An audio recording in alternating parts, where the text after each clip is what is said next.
Hey everyone, today we are going to go over patch notes for October 23rd. There is a lot of list as well as a balance patch as well. So we'll try to go through it like we usually do. And I will make a separate video about the balance patch units all in one before the recall timer runs out after I use all of them to make the final judgment onto the character. But I'm just going to be giving you my brief first impression on the balance patch by just looking at the text. First thing we have is the squad tournament schedule adjustments is mainly due to the balance adjustment. So whatever you units you put in, if the balance changes, you're automatically going to lose out. So they delay the contents by a week. So this week you are going to be setting up with the new characters again. And as a compensation, they are going to be giving 50 relic binaries. So there are new schedules. Basically everything is pushed by a week. So first on the list is Ichiu, and I'm just gonna say it, she got a big nerf, but she was really OP character. So I'm not saying any character deserves a nerf, but I'm just saying, for sake of saying, that she was OP. I just want to make sure of that. I said that throughout multiple times. So overall, she was really tanky and applied a lot of debuff onto the field, and just crazy unit for 5 costs. Now her reactor got huge nerf and won't be having HP recovery as well as damage reduction anymore. It will still have average round status effect res because it is always going to have 40% instead of stack base now.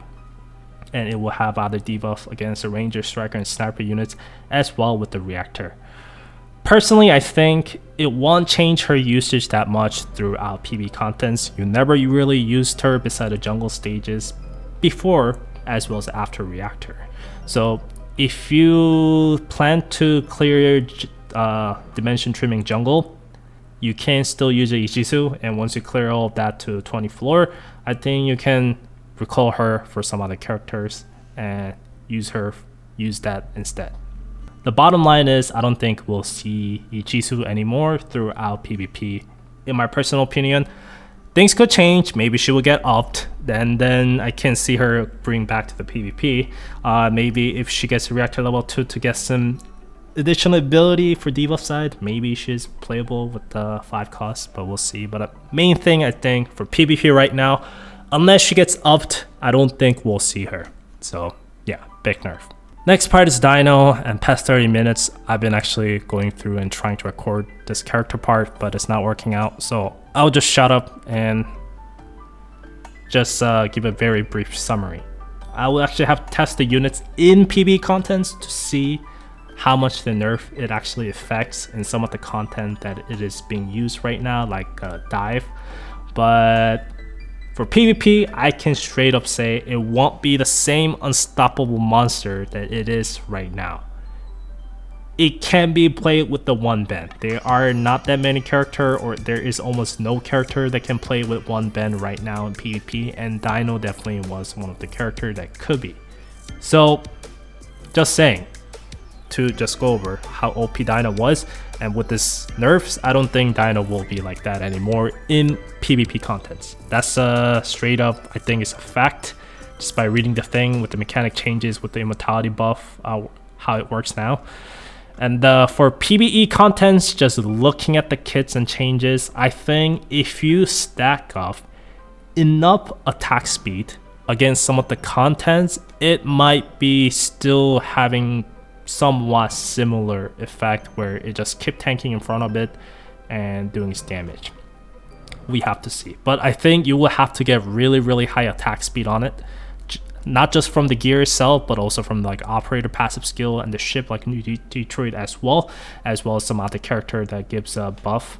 So yeah, I think everything considered, when Dino gets enough attack speed buff from all these different sources, it might be able to keep the immortality buff stacked up constantly and able to do what it's supposed to do in PvE contents.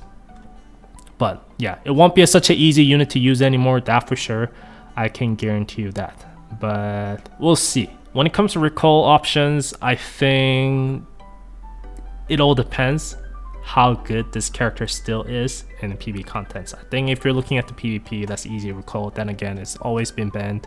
So yeah, if you're looking for PvP performance, you have to recall anyway. But for PvE contents, I think if you have certain amount of attack speed requirement hit, it still can't be pretty decent into certain stages. But personally, I think when you start to use other units as well, like Chinatsu to keep on supporting and healing your frontline and stuff, I think character like Awakened Jushiun, Eve also exists, and Swan, which is one of the best debuff character right now for PvP contents as well. So if you don't have those units, I think it's worth to kind of recalling. But like I said, I will actually have to test it with the gears I have and trying to lower the attack speed to kind of see which is the requirement for this character to be good. But overall, I think from person who's been playing this game for a while, I want to keep at least single copy of it, but if our other players missing some of the crucial character, I will swap this character out for those characters instead. So let's talk about Hero Blossom Casey Bins, which is a rearmament version of her, and I can definitely say she got a huge nerf as well. Back in the rearmament recommended video, how I sang she's one of the most OP characters. Yes, I think you can definitely recall her to get other SSR units.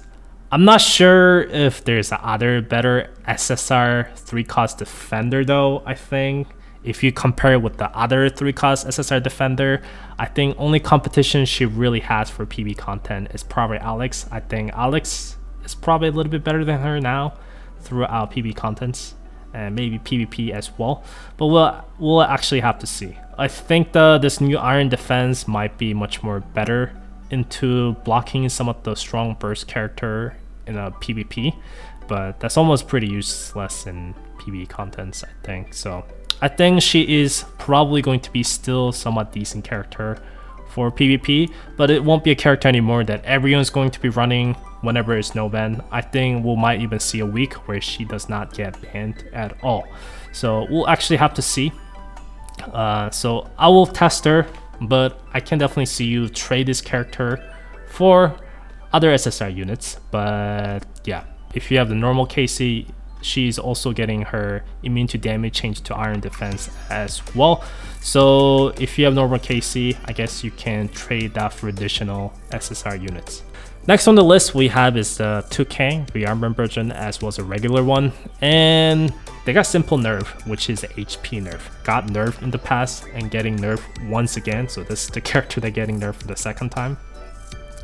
And her usage is going to be exactly same throughout PvP content. You will throw her to distract enemies and turn their face around. That usage is still going to be the same, that's just she won't be able to tank so much damage as it used to. It might be able to tank maybe 1 or 2 less hits, but for 2-cost units, it's pretty good. When it comes to recall, I think I'm definitely going to recall her to get the test planet point from her, because I think she's giving 2000 test planet point per each. That way I can buy some more operator or save up for future operator as well with the test planet points. But I am probably going to be farming Kang Fragment again to eventually get her to tactical level 6, because I think I can still see her using in PvP time to time to, like I said, the usage she has, which is to make enemies turn his face around. So there is that. Next part is a hidden challenger Kim Chursu, which is a rearmament version of him, and he got a huge nerf as well, and that's easy recall. I will definitely make my 120 Kim Chursu, reset it, and just get all the resources that I invested into it. Okay, my opinions on Kim Chursu, it's not a rant, it's just my personal opinion on it. I think my selfish self is going to say, I don't already use this character, so I have this character 120. I'll recall this character, get the resource out of it. It's not that I really need that resources, but I'll get the resource out of it, and good, I got some resources. Happy to a certain degree. But my other self telling me also as well is that also means that this character does not really deserve nerf that much personally I think, because I mean, I think it's good to have SR units that's good in the game.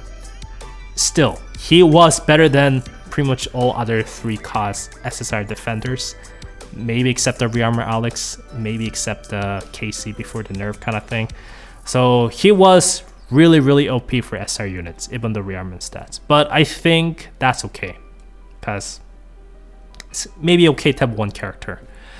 So yeah, that's my honest opinion. I don't think he really needed the nerf, but I think they should have buffed ID as well, in my opinions. I think ID is much more cuter, so I think they should seriously consider buffing ID in the future and maybe replace his spots and maybe make it less OP than he is. Cause he's also doing some damage as well. I think that's one aspect. Like if he builds up enough, he's able to tank and do damage. I think that might be the reason why they thought, yeah, this character might be too crazy. Also the fact that it's easy to get 120 as well. So personally, I think they should nerf this character if they buff ID. So last on the list is the Tempest, and the S1 got pretty big nerf with its HP as well as attack value and defense going 0 as well, so you are able to break the shield really well as well.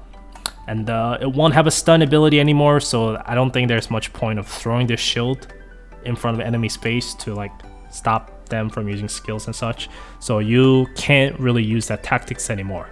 In return, they are giving more defense and damage reduction buff for all allies within the range and cannot be cancelled. So that's 50% defense and 50% damage reductions. I think if you play smart with this ship, depending on your playstyle, it's going to be maybe more annoying. Actually, probably not, because I think the wall is probably still easier to break than before since it's a lower HP. So depending on how you use the right amount of AoE attacks, the shield itself will break pretty easily. But overall, I think even after nerf, which is pretty big, I think ship definitely got less annoying, but still really amazing, or maybe OP. I can still see myself playing this ship at 1 ban. I think that's how crazy Tempest is. But at 2 ban, it's definitely no. I think 1 ban is workable, depending on the week, but we'll see. The question for recall, am I going to be recalling these ships? I don't really think so. I don't think I really think there's that much better ships out there that I can change my module stats into it. So I think I'll definitely keep the Tempest and try to use it and see how much the nerf really changes and how the playstyle feels like. So yeah, that is the most important part of the patch notes. Other stuff, we got the raid rotations and returning banners and such.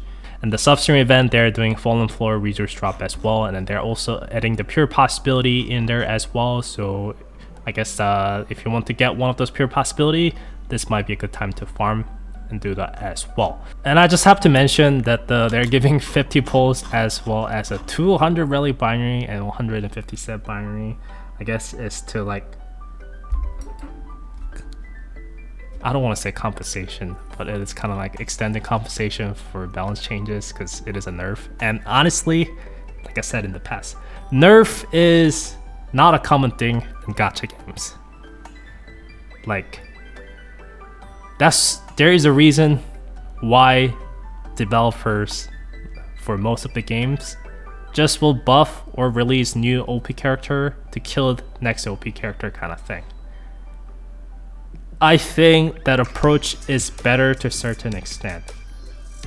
I don't want to say they deserve the nerf, but I'm saying for like Dino and Ichiu especially was insane character. You have to understand that if you play PvP, those two are definitely insane. I think they're trying to kind of play around and say, take that approach of release more units to kind of counter it, but I think those 2 units are just out of line. I don't think I don't think they're really workable around. So I think the unbanned PvP mode as well as the champions mode we had in the Korean server, I think those 2 content proved more than anything that Dino and Ichiu is definitely insane character. There's other OP characters as well, but I think those 2 really stood out. And yeah, they got nerfed. What I'm trying to say is, I don't think they're trying to nerf any more characters in the future. I think they are just going to follow other gacha game, style. Just buff all the units somehow, and also release new OP units to kill that OP units instead. I think that's most likely going to be the approach they're taking. So instead of nerfing units, increase the power creep. So first step towards that is probably more reactors. So Queen getting pretty nice reactor as well. I think she'll be really strong, especially the match gets longer. So you can definitely see her back in the meta in my opinions. I think she might be even able to have a pretty good fight against the Kyrian. So we'll see. And also the Yumi getting level 2 reactors with more HP and more evasion. So I think for 3 cost units, she's going to be having some barrier as well as damage reductions and some evasion stats, 3 costs, and I guess she'll be somewhat decent. Would I recommend her? I don't know, but I'll test her out and see.